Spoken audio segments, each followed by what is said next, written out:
Every artist needs a sketchbook to doodle, take notes, or make plans for future projects. Today I'm going to show you how to make a simple sketchbook with things you have around the house.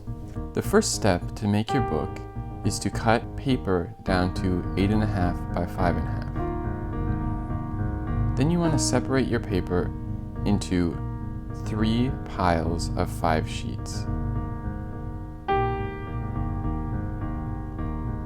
Take each pile and fold it in half, creating your packet. Be careful to square up the edges and press from the center outwards to make sure that everything is as neat as possible. Repeat this 3 times.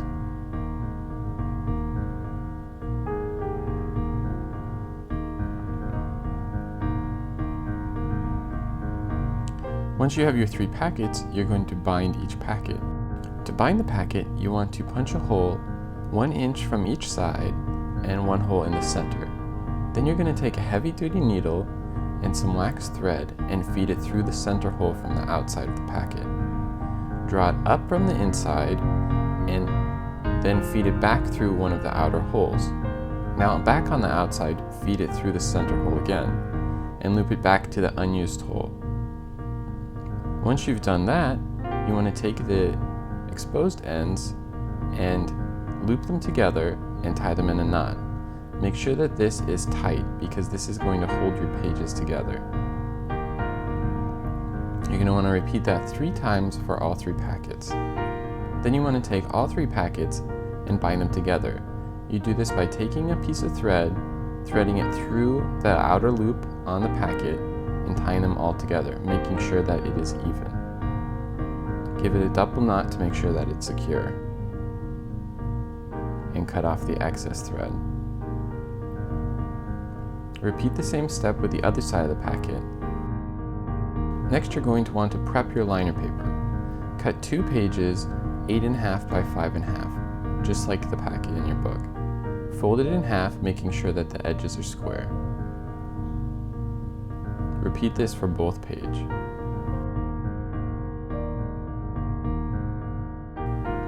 Lay down a piece of scrap paper and your folded liner page packet. Then you're going to want to lay a piece of scrap paper on top of that, leaving about 1/2 inch showing. This is going to mask off the edge that we're going to apply glue to, so that we can glue it to our book packet.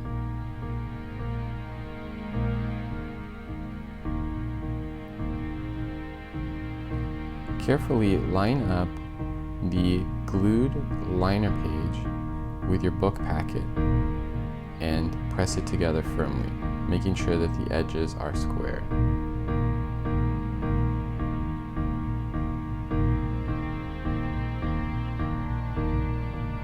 You're going to want to repeat the same step with the other liner page.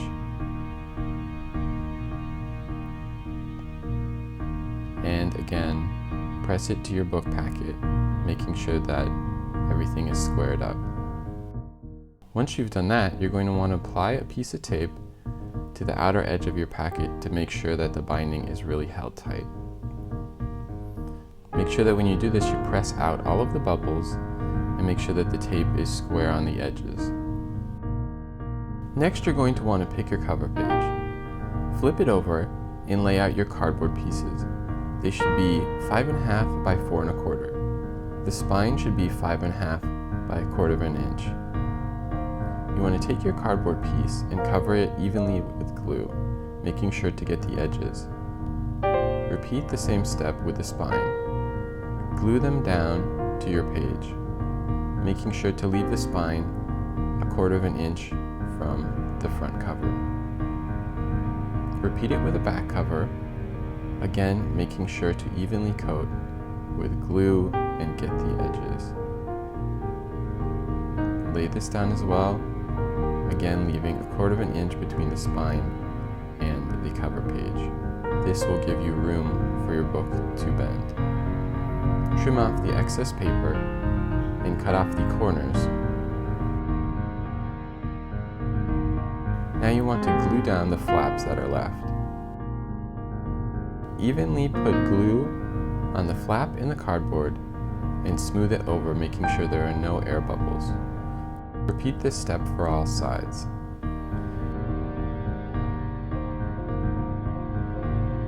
Now you want to place a piece of scrap paper in between your liner page and the book.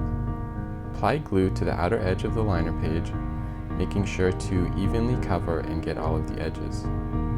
Now place the liner page down in the book, making sure the edges are squared up and making sure the spine of the book packet is over the cardboard spine of the cover. Again, place a piece of scrap paper under your liner page and cover it in glue. Now fold it over and glue it to your cover, making sure everything is square. Really press hard to make sure that everything is secure. Now your book is done. With these basic ideas, you can make many different types of books. Try out different sizes, different papers, and different covers. I hope you enjoyed this tutorial and try to make a book yourself.